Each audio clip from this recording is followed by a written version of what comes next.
할렐루야. 오늘 제가 성경을 읽는데 어려움을 느낍니다. 죄송합니다.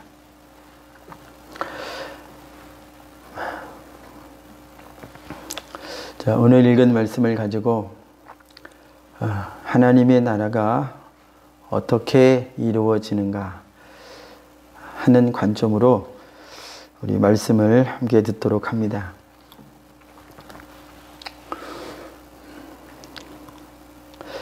10절 말씀에 보면 대가 끊어졌던, 그래서 죽은 자와 방불하게 되는 이 엘리멜렉의 가문이, 10절 우리 함께 읽습니다. 10절 시작.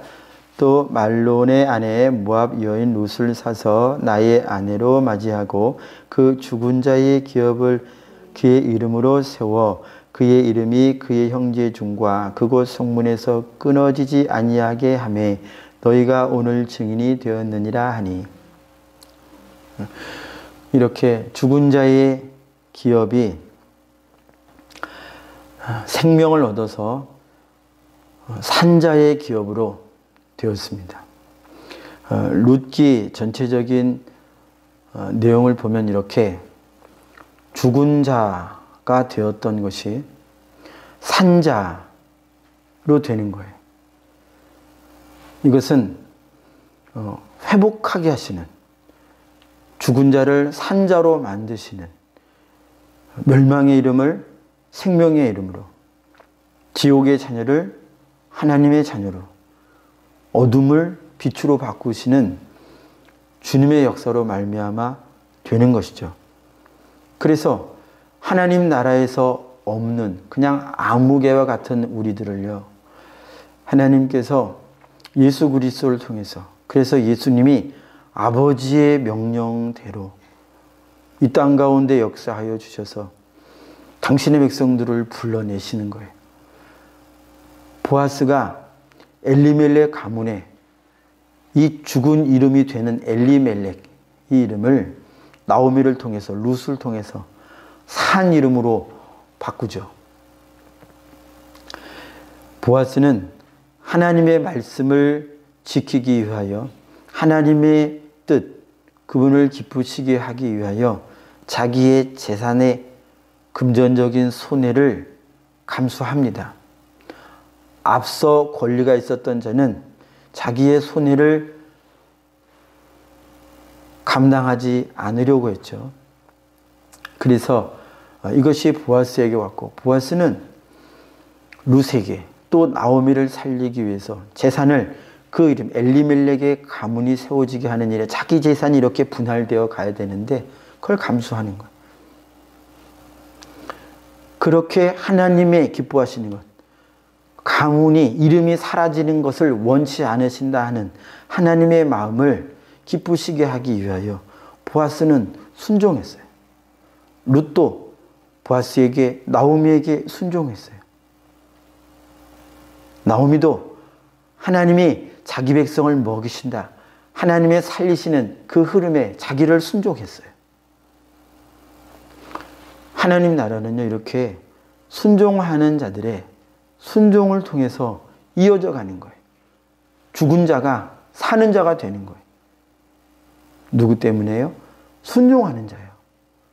예수 그리스도께서 이 본을 보여주시는 겁니다. 그리스도의 순종으로 말미암아, 그의 죽으심으로 말미암아, 그가 죽은 자 안에 자기 이름을 두시는 그 순종을 감행하심으로 말미암아 우리는 예수로부터 산자의 이름을 얻는, 영원히 하나님의 생명책에 농명되는 큰 은혜를 얻게 되는 거죠. 죽는 것을 감당하는 그 순종으로 죽은 자가 살아나는 역사가 이루어지는 거예요. 누가 하시느냐? 주님이 하시는데요. 이 주님의 다른 이름이 얼핏, 어렴풋이 오늘 본문 가운데 드러납니다. 주님이 하시는 일. 자, 주님의 다른 이름이다라고도 볼 수 있는데요. 우리 15절 말씀 함께 읽습니다. 15절 시작. 이는 내 생명의 회복자이며 내 노년의 봉양자라. 곧 너를 사랑하며 7 아들보다 귀한 내 며느리가 낳은 자로다 하니라. 아멘. 중간에요. 앞에요. 이는 내 생명의 회복자. 회복자. 우리 1장에서 다뤘던 내용을 기억하시나요? 여기 회복자의 쓰인 히브리어 슈브는 1장에서 계속 6번이나 우리가 루키 처음 다룰 때 보았었죠. 돌아가야 한다. 돌이켜야 한다. 너는 너희 나라로 돌아가라. 룻기는 죽은 자, 하나님의 땅을 말씀을 떠나서 죽은 자가 되어버리고 그 뒤에 남아서 속절없이 죽음의 숙명을 피할 수 없는 자가 돌이켜 하나님께서 자기 백성을 돌보시사 생명의 양식을 주신다더라 하는 그 복음의 말씀을 듣고 죽은 자의 땅에서 돌이켜 모압 땅에서 돌이켜 죄악에서 돌이켜 저희의 예습관과 가치관에서 돌이켜 저희의 고집에서 돌이켜 주님의 말씀에 순종해가는 나오미의 순종, 그리고 나오미를 사랑하여 나오미에게 순종하는 룻의 순종을 돌이킴으로 표현을 하고요. 이 돌이키는 역사가 주님의 손 아래에 있다고요.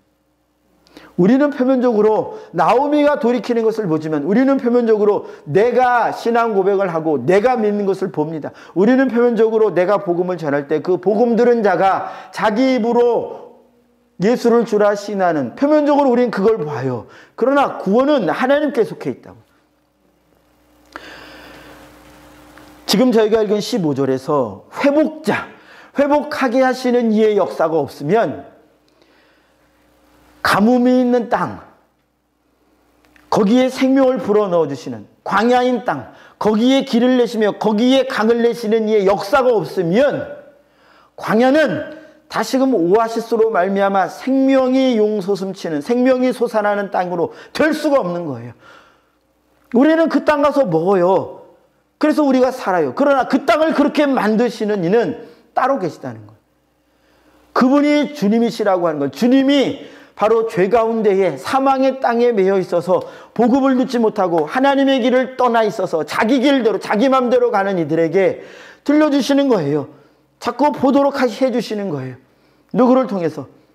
순종하는 자들을 통하여, 복음 전도자들을 통하여, 말씀에 순종하는 자들을 통하여 자꾸 들려주시는 거예요. 그럼 말씀에 순종한 자들은 처음부터 자기가 잘나서 그 말씀을 들었나요? 아니요. 그리스도로 말미암아, 제자들로 말미암아, 바울과 같이 복음과 성령으로 충만하게 된 자들의 순종으로 말미암아 계속 복음이, 이름이 이어지고 복음이, 하나님 나라가 이어져서 그래서 저희에게 온 거예요. 순종하는 자들, 이거 하나님의 역사라고. 회복하게 하시는 이의 역사로 말미암아 구원받는 자가 또 순종하는 자가 되어서 구원도 순종을 통해서 되죠. 그래서 복음을 전하는 자로서 성장합니다. 성장하기까지는 복음을 전하는 일에 있어서, 하나님의 말씀으로 사는 일에 있어서 작아요, 어려요, 부족해요, 자꾸 넘어져요. 결신하는 것보다 까먹는 게 더 많아요. 더 많아요. 그러나 방향은, 살아있는 자는 방향이 정해져 있다, 이것입니다. 회복하게 하시는데요. 그래서 이름이 쭉 장구한 이름이 되도록. 자, 우리 18절 이하에 보면은요, 10명의 이름들이 나오는데, 베레스, 헤스론, 람, 암미나답, 이렇게 나손 쭉 이어집니다. 이 이름을 타고 그리스도의 이름이 지금 쭉 이어지고 있는 거죠. 오실 그리스도께서 이 이름을 타고 쭉 오고 계시는 것이죠. 보아스도, 룻도, 나오미도 그리스도의 역사 가운데에 지금 사용되는 거예요.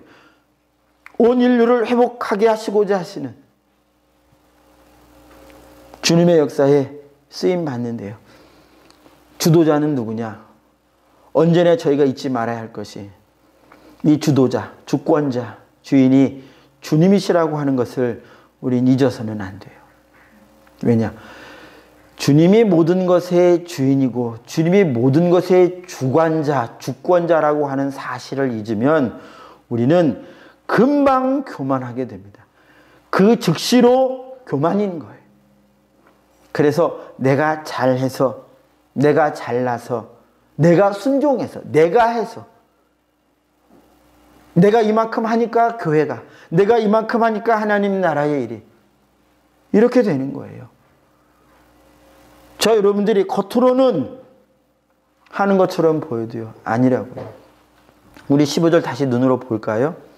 이는 내 생명의 회복자, 예, 회복자의, 회복하게 하시는 이의 역사로 말미암아 되는데요.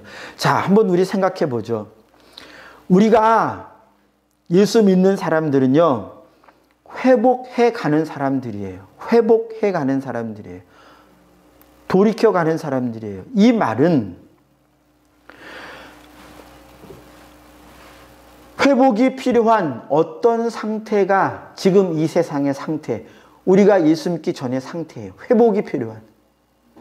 그리고 회복하게 하시는 이의 말씀이 오므로, 그것을 시작으로 하여 진리의 말씀이 회복을 시작합니다. 그런데요, 이 회복은 목적하는 뚜렷한 방향이 있는 회복이에요.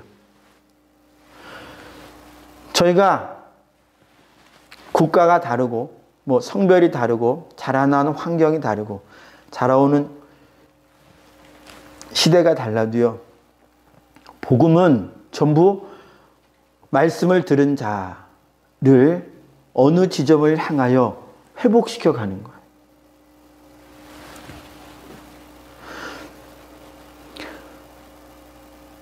창세기 1장에 보면 하나님께서 태초에 인류를 지으실 때 자기 형상, 하나님의 형상대로 짓자 하셔서 지었습니다.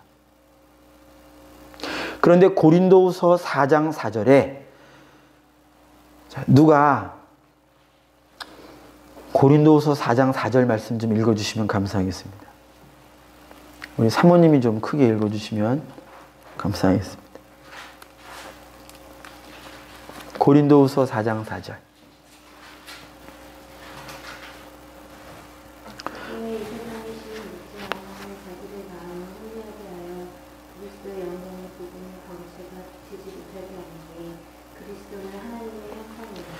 아멘. 그리스도는 하나님의 형상이니라. 우리 함께 한 번 더 고백합니다. 그리스도는 하나님의 형상입니다. 아멘입니다. 예. 그래서 창세기에 하나님께서 자기 형상, 곧 하나님의 형상대로 지었다는 말씀은 첫 인류는, 그리고 하나님이 원하시는 그 이후에 모든 인류는 다 누구를 목적하여, 누구 안에서, 누구의 형상대로 지었느냐? 예수 그리스도, 성자 하나님의 형상을 따라 지은 거예요. 그런데 이 형상이 깨어진 겁니다. 아시죠? 2장 이후부터 마귀, 뱀이 등장합니다. 이 뱀의 유혹의 역사로 하나님의 형상이 하나님과 일치되었던, 하나님께 절대 순종해서 하나님 나라 안에서 온갖 하늘에 속한 모든 복락과 영광을 다 누리던 이 영광의 존재가 그대로 갔다면 그냥 영생이었을 이 존재가 옛 뱀, 이 뱀의 미혹의 역사로 죄가 들어왔어요. 죄 때문에 사망이 따라 들어왔죠. 죄는 뭔가요? 죄는 하나님과 사이가 나는 게 죄입니다.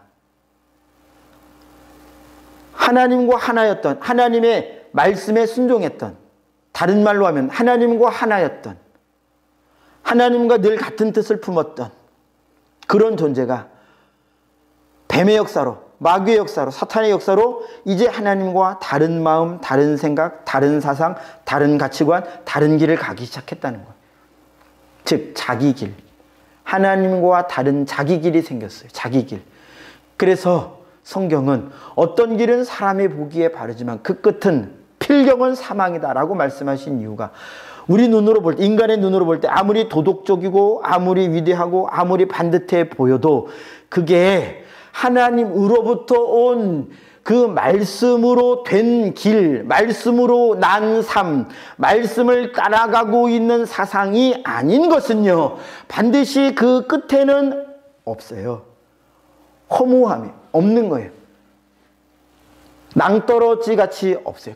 인생이 딱 마감되는 그 순간에 그 길을 열심히, 거기에 뭐가 있는 줄 알고 열심히, 명예를 열심히, 돈을 열심히, 무엇이 되었든 이 세상에 있는 것을 뭔가 열심히 따라가서 이제 육신을 딱 벗었어요. 그것을 다 취했다고 칩시다.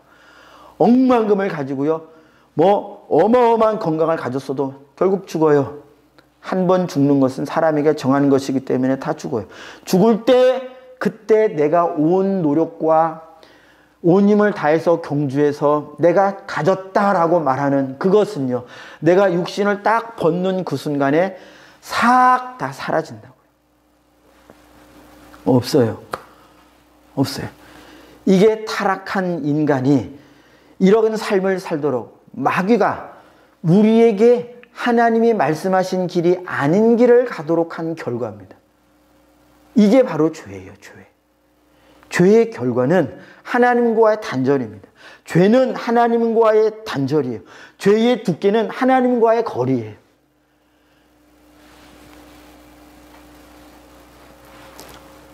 그래서 우리가 회복자가 하시는 일이 무엇이냐? 예수 그리스도께서 회복자신데 그리스도께서 하시는 일이 무엇이냐? 바로 무너진, 깨어진 이 하나님 그리스도의 형상을 그리스도의 온전한 형상으로 회복시키시는 것이에요.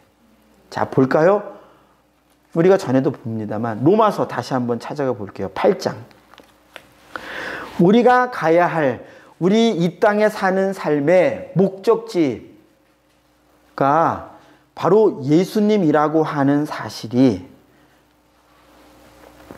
로마서 8장 17절 그리고 29절 우리가 앞서 여러 번 보았습니다.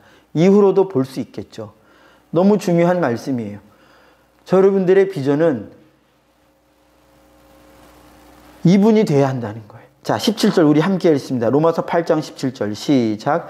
자녀이면 또한 상속자 곧 하나님의 상속자요 그리스도와 함께한 상속자니 우리가 그와 함께 영광을 받기 위하여 고난도 함께 받아야 할 것이니라. 아멘. 요한복음 1장 12절에 믿는 자, 그 이름을 영접하는 자들에게는 하나님의 자녀가 되는 권세를 주셨는데 하나님의 자녀는 하나님의 상속자라는 것이죠. 하나님의 상속자라고 하는 얘기는 그리스도와 함께한 상속자래요. 여러분, 이게 너무 놀라운 거예요.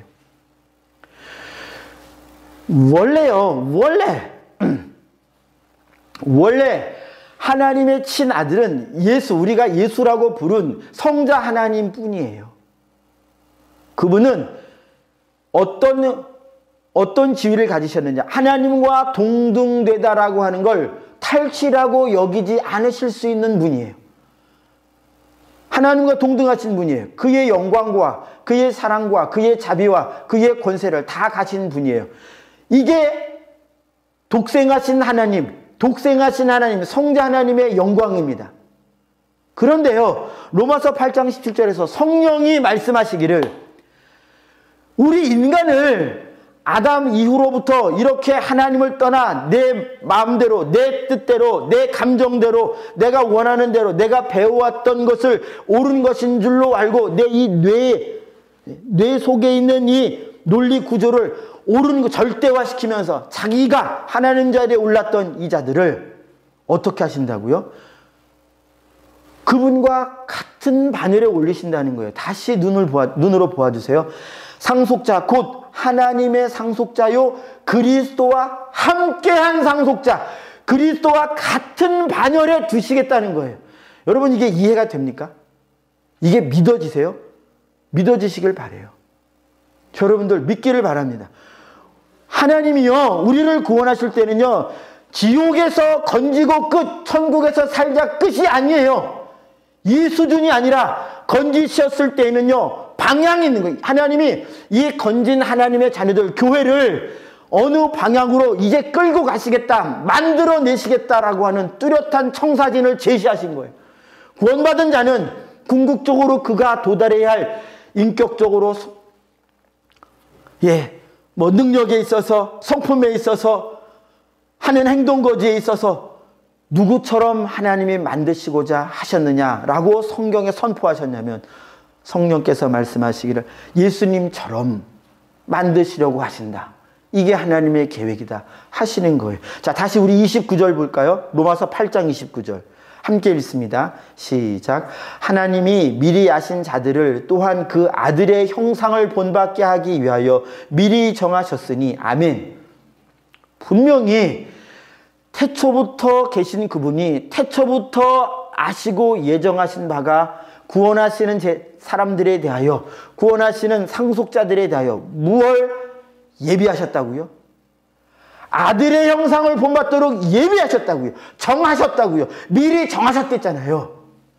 그러면 구원받은 자들은 한 명도 예외 없이 다 예수를 닮도록 이제 천군 천사가 하는 일이 그 일이에요. 성령이 하시는 일이 그 일이에요. 예수께서 성령을 통하여 하시는 일이 그예요. 자기를 닮도록. 그럼 예수님을 닮는다고요? 좋습니다. 그러면 예수님이 어떤 삶을 살았는데요? 예수님이 어떤 분이신데요? 그걸 보여주시려고 예수님이 이 땅에 육신을 입고 오신 거예요. 그걸 보여주시려고. 보여주지 않으시면, 육체를 입고 오시지 않으시면 육체를 입은 사람들이 알 길이 없는 거예요. 도대체 어떤 삶이, 우리는 이렇게 삶을 인생으로서 살고 있는데 하나님의 성자를 우리가 어떻게 닮는단 말이요? 주님, 우리가 어떻게 성자 하나님의 형상을, 성자 하나님의 형상이 어떤 것이기에 우리가 닮을 수 있단 말입니까? 알려주셔야 닮죠. 그래서 예수님 오신 거라고요. 우리는요, 예수 믿은 이후에 예수 이름으로 복 받으려고 하는 이 복이 세상에서 말하는 복이 되어서는 절대 안 돼요. 우리가 받은 복은요, 에베소서에서 잘 나옵니다. 교회가 받은 영광이에요. 아들의 형상을 닮도록 하나님이 저희를 인도해 가셔요. 그래서 매사에 성령이 저희에게 일러주시는 것이 바로 그리스도를 닮도록 계속 말씀하시는 거예요. 죄를 짓는 것은, 우리가 말씀에 불순종하는 것은 그리스도를 안 닮는 우리의 잘못이에요. 우리가 죄를 지었다는 그 얘기는 우리가 그리스도를 닮도록 주님이 이렇게 딱 밀고 땡기고 말씀하시고 감동하셨는데 그리스도를 닮기 싫다고 사실상 말하는 거예요. 나는 예수님 닮기 싫다고 사실상 거부하는 거라 이거예요. 그냥 우리는 죄 지었습니다, 나는 잘못했습니다 라고 말하지만 잘못이 바로 그거예요. 그리스도의 형상을 거절하는 거예요. 그리스도를 거절하는 거예요. 왜요?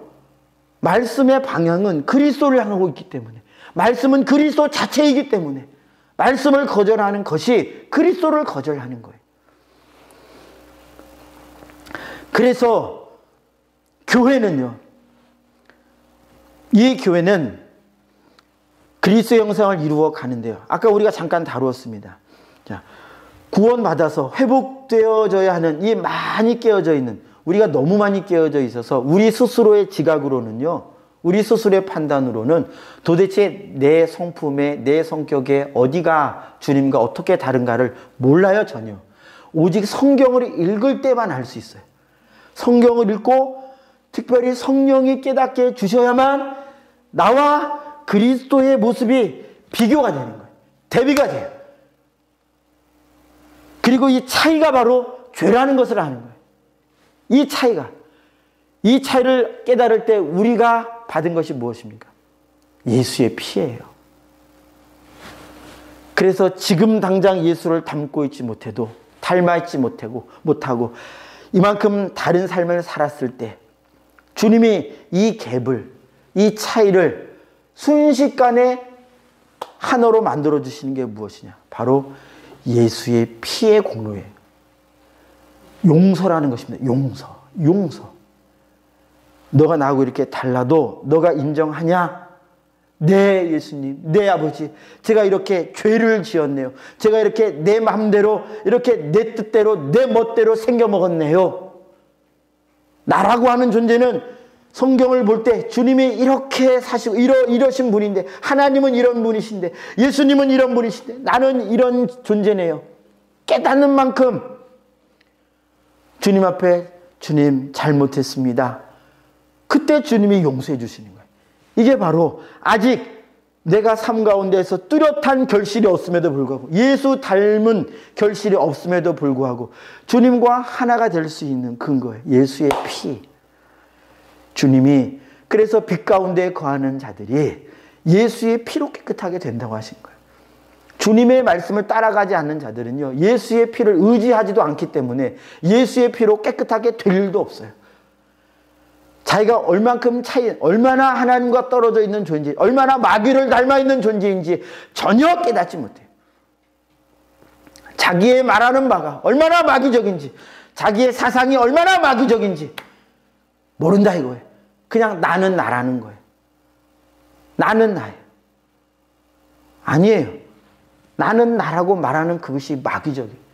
그게 마귀 닮은 모습이에요. 마귀가 그 얘기를 하고 다니는 존재예요. 예수 닮지 않은 것은요, 마귀 닮은 거예요.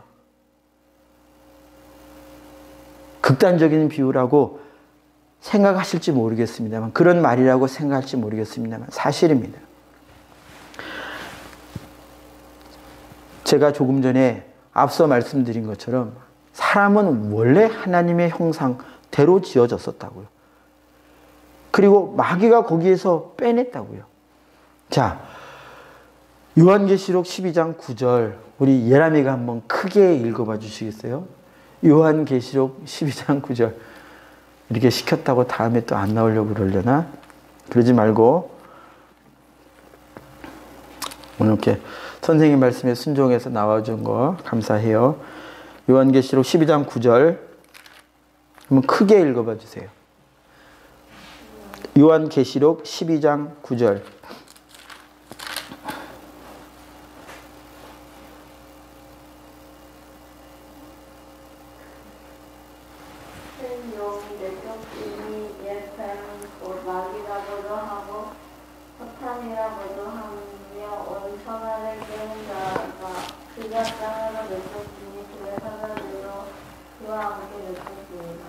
아멘. 자, 큰 용, 계시록에서 하늘의 천군 천사와 싸우는 존재로 용이 등장하는데요. 자, 보니까 그는 옛 뱀이래. 옛 뱀은 창세기에 나오기 때문에 옛 뱀이라고 하는 것이고요. 마귀, 헬라어로 디아블로스라고 해요. 디아는 둘이 되게 하는 거예요. 즉 마귀라고 하는 말의 뜻은 하나님과 사람을 둘로 나눈 존재라는 거예요. 예수님은 십자가의 피로 둘로 막힌 담을 허물어 하나로 만드시는 분이고요. 예수님은. 그래서 예수님이 회복자인 거예요. 그러나 마귀는 반대로 하나님의 형상과 사람을 둘로 만들어요. 하나님의 길 따로 사람의 길 따로. 또 사탄이라고 하는데요. 사타나스. 헬라어로 사타나스, 이것은요 대적자라는 뜻입니다. 대적. 범사에 하나님께 참소하고 대적한다는 거예요. 하나님을 대적하고요. 주님의 나라를 대적하고요. 그래서 뭘 세워요? 대적해서 뭐 하겠다는 거예요? 자기 나라 세우는 거예요. 자기 나라. 하나님께 순종하면 하나님 나라가 세워지는데 하나님께 대적해서 자기 나라를 세우는 거예요. 그래서 마귀의 특징이 뭐냐? 나예요, 나. 나는, 내 생각에는 나는. 그래서 이기주의가 마귀의 특성입니다. 아주 이기적이에요. 마귀는 자기밖에 몰라요. 자기가 주인이에요. 이 마귀의 역사를 음부의 역사라고 하죠. 오늘날 구원받은 사람들의 모임을 교회라고 하는데요. 성경에 보면 예수님께서 교회는 음부의 권세를 이긴다고 하셨는데요. 마태복음 16장 18절에서요. 제가 읽겠습니다. 읽어드릴게요. 또 내가 너에게 이르노니 너는 베드로라. 내가 이 반석 위에 내 교회를 세우리니 음부의 권세가 이기지 못하리라. 아멘. 교회는 음부의 권세를 이기는 곳이에요. 사람이 교회인데, 그러면 예수 믿는 사람은 음부의 권세, 즉 마귀의 권세를 이기는 자들이래요. 주님이 말씀하셨어요. 자, 그러면 보죠. 저와 여기 설교하고 있는 저, 그리고 우리 말씀을 함께 듣고 있는 우리 성도님들, 음부의 권세가 첫째 무언지는 아는가, 우리가. 그 다음에 음부의 권세 역사가 무엇인지 알았다면, 그럼 그 권세를 이기고 있는가, 이거예요. 이기고 있는가. 예수님은 분명히 주님이 세우신 참된 신앙 고백 이후에 세운 교회는, 거기에 세워진 교회는 음부의 권세를 이긴다 그랬어요. 음부의 권세 역사가 뭐였다고요? 아까 계시록에도 보았고요. 창세기에서도 잠깐 보았죠. 하나님의 말씀을 떠나게 하는 게 음부의 권세예요. 그게 하는 일이 그거예요. 그럼 저와 여러분들의 삶을 보죠. 오늘날 교회를 보죠. 교회가 하나님의 말씀 위에 든든히 서 있습니까? 제가 저부터도 부족함이 많은데, 그래서 오늘날 교회는요, 아니 저부터요, 뭐 누구한테 뭐라고 할 것이 없습니다. 지금 교회가 제일 급하게 해야 되는 게 회개예요, 회개. 주님은 회복시키시는 분인데요. 그래서 주님이 구원받았다고 좋아하는 거 잘하십니다. 잘하시는 거예요. 그러나 좋아했다면 이제 또 봐야 돼요. 저 여러분들이요, 구원받은 것을 기뻐하는 저 여러분들이요, 저 여러분들은 지금 어디를 가고 있습니까? 예수님을 향하여 지금 똑바로 가고 있습니까? 우리의 삶의 목표가 예수님입니까? 예수님 닮기 위하여 모든 것을 다 헌신하고 투자하고 모든 것을 다 사용할 준비가 되었습니까? 하나님은 지금 이러려고 그리스도를 이 땅에 보내셨고, 예수님도 죄인된 저희 안에 당신의 형상을 이루시기 위하여 십자가의 모든 고통도 다 감당하시고, 당신의 형상을 이루시기 위하여 약속대로 죄 사함의 기도를 하는 모든 이들에게 죄를 항상 사해 주시는데, 저 여러분들은 예수님 닮기를 간절히 소망하고 있습니까? 마귀는 저 여러분들 안에서 그리스도 형상이 이루어지지 않도록 계속 너의 형상을 이루어 너의 삶을 꾸려가, 너의 자존심을 세워야 돼, 너는 무시받으면 안 돼, 네가 최고야,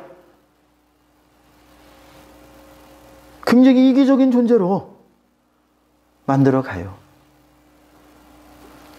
자, 그러면 어떻게 하면 이 마귀의 권세를 이길 수 있느냐, 이거예요. 어떻게 하면. 여러 가지 말씀이 있는데요, 오늘 한 가지 말씀만 보겠습니다. 저는 이 말씀이 모든 말씀을 떠받치는, 그 힘을 공급하는 가장 근원이 되는 말씀이라고 저는 스스로 믿기 때문에 자꾸 이 말씀을 다루는 거예요. 어떻게 하면 교회로서, 그리스도의 신부로서 그럼 음부의 권세, 마귀의 권세를 알고 보고 이길 수 있느냐? 네. 말씀이 있어야 하는데요, 이 말씀이 말씀되게 하는 것이 바로 이것입니다. 자, 우리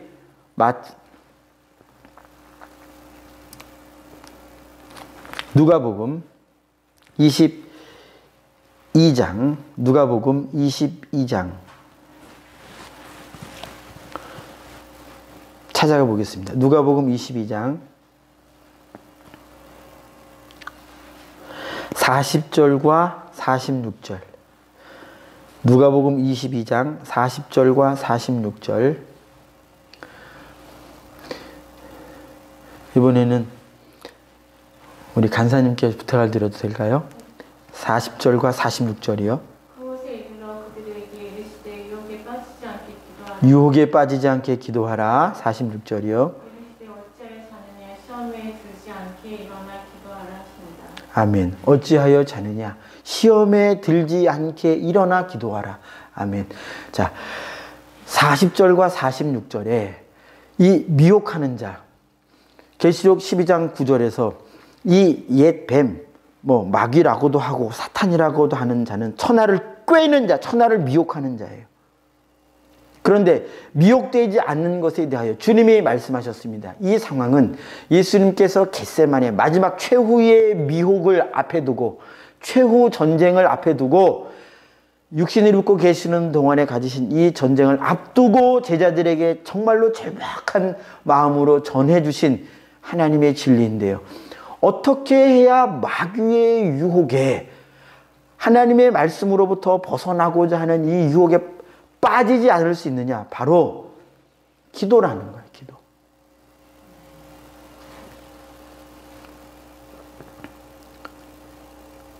주님의 말씀을 믿으면 기도해야죠. 주님이 정말로 다짜고짜 그러신 거 아니에요. 시험에 들지 않으려면 기도해라. 음부의 권세는 시험에 들게 하는 것이 음부의 권세인데, 음부의 역사는 바로 그건데, 반드시 시험이 뭐예요? 마태복음 4장에도 나오죠. 예수님을 시험하러 온 자가 나와요. 시험하러 온 자. 뭐예요? 예수님이 지금 하나님의 말씀을 따라서 쭉 지금 하나님의 역사를 이루어가고 있는데, 거기에서 조금이라도 이렇게 벗어나서 자기 길 가도록, 우쭐하게 하도록, 육적인 것을 추구하도록, 그렇게 마귀가 마태복음 4장에서 40일 금식 기도를 마치신 예수님을 시험하잖아요. 시험. 이 시험에 예수님이 다 이기시잖아요. 예수님이 이기신 근원이 뭐예요? 오늘 누가복음 말씀 마태복음에도 나오죠. 26장에 똑같아요. 예수님이 그때 마태복음 4장에서 마귀의 시험을 이긴 근원이 뭐예요? 하나님의 아들이었어요? 예, 그렇죠. 그럼 하나님의 아들은 다 시험을 이깁니까? 아닙니다. 아담도 하나님의 아들, 자녀였습니다. 그러나 아담 넘어갔어요. 하와 넘어갔어요. 예수님 말씀하시잖아요. 육체를 입고 오신 예수님이 시험을 이기는 길을 얘기해 주시잖아요. 기도해야 된다고. 기도. 여러분, 마태복음 4장에서 예수님이 말씀을 인용하시면서 마귀의 시험을 이겼다는 얘기는 결국 기도를 통하여 하나님의 힘, 기도를 통하여 그 시험을 이기게 하는 하나님의 힘, 성령의 힘으로 충만해 계시다는 거예요. 그래서 말씀을 사용하실 때 마귀가 그 사용하는 말씀에 물러가는 거예요. 그러나 죄를 지으면서 자기 맘대로 살면서 세상 속에 살면서 순종이라는 것은 없고, 그러다가 주일에 한번 와서 그렇게 하나님의 말씀을 의지하면 살죠. 그러나 한번 저와 여러분들 우리의 삶을 돌아보자고요. 반드시 그래요. 불순종하는 만큼 회개가 선행되지 않으면 내가 아무리 하나님의 말씀을 입으로 성경 말씀을 인용을 해도요, 그 말씀은 성령의 역사하시는 말씀이 되지를 않아요. 왜요? 이미 일주일에 삶 동안 나는 성령과 계속 대적을 했는데 어떻게 내가 주일날 와서 주의 이름으로 예수의 이름으로 명하노니 할 때 예수의 이름이 내 안에서 나가겠어요? 여지껏 내가 주님과 척을 쥐고, 죄송합니다, 원수 노릇했는데 어떻게 주님이 그분이 나에게 속으시는 분이에요? 내가 그분의 멱살 잡고 내가 예수의 이름으로 명하노냐면 예수님이 뜯겨져 나와서 내 앞에서 어쩔 수 없이 능력을 행하시나요? 아니요. 그분은 인격적인 분이에요. 일주일 동안 자기와 원수 노릇한 제가 주일날 강단에서 예수 이름으로 한다고 그분이 당신의 이름을 사용하도록 두시지 않으신다고요. 회개부터 해야 됩니다. 회개부터. 왜 회개를 해야 돼요? 마귀가 그만큼 유혹한 것을 내가 덥석 물었으니까, 주님과 계속 척을 쥐고 등을 쥐고 거절하고 부인하고 내 뜻대로 살았으니까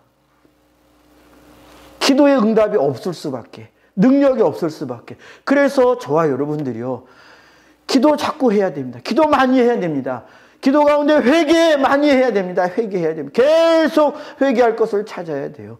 교회가 오늘날 음부의 권세를 이기지 못하고 교회 내에서 무시무시한 죄들이 공공연하게, 심지어 세상에도 손가락질을 받을 만한 이 무지막지한 일이 일어나는 것은 다 음부의 권세에 다 사로잡혀 있다는 명백한 증거죠.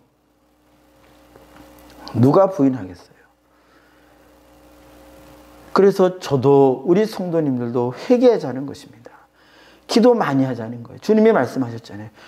시험에 들지 않으려면 기도해야 한다고 했어요. 즉 말씀을 순종하려면 기도해야 한다는 것입니다. 기도 없으면 오늘 새벽에 다루었죠. 왜 기도를 해야 되는지. 하나님이 일하신다고요. 하나님의 일하심이 없으면 육신을 입고 하나님의 말씀을 따라갈 수가 없다고요. 하나님의 기름 부으심이 아니면, 하나님의 능력 주심이 아니면 육신을 입은 채로 우리의 지성으로는 절대 악한 자의 권세, 악한 자의 괴계, 악한 자의 대적을 볼 수도, 느낄 수도, 깨달을 수도, 대적해서 이길 수도 없다 이것입니다. 없다. 그건 완전히 불가능하다. 시험을 이기는 길은요, 기도를 통하여 주님의 말씀에 순종해서 기도해요. 기도해야 해요. 기도해서 뭘 기도할까요? 첫째는 회개죠. 그리고 많이 기도해야 합니다. 끈질기게 기도해야 합니다. 시간 관계상 오늘 못 다루는데요. 이 앞에 누가복음 18장에 보면 끈질기게 기도해야 한다. 그 얘기는 그만큼 많이 기도해야 한다는 뜻이죠. 예. 누가복음 18장에 오늘 다루진 않겠습니다만 우리 다음 기회에 다루도록 하겠습니다. 잠깐 한번 볼게요. 누가복음 18장. 자, 눈으로 보아주세요. 18장 1절에 보면요, 예수께서 그들에게 항상 기도하고 낙심하지 말아야 할 것을 비유로 말씀하여.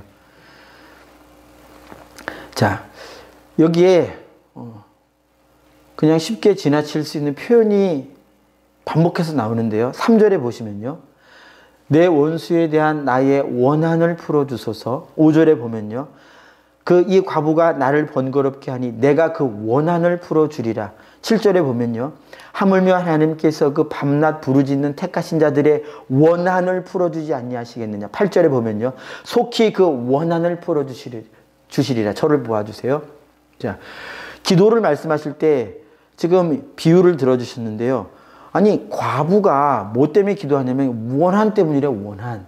그리고 예수님도 그 비유를 이제 풀으실 때 원한을 풀어주신다 그랬어요. 원한이 뭔지 아십니까? 자, 원한이 헬라어로 에크디케시스래요. 그런데 이것이 무슨 말이냐면 징벌, 복수, 보복이에요.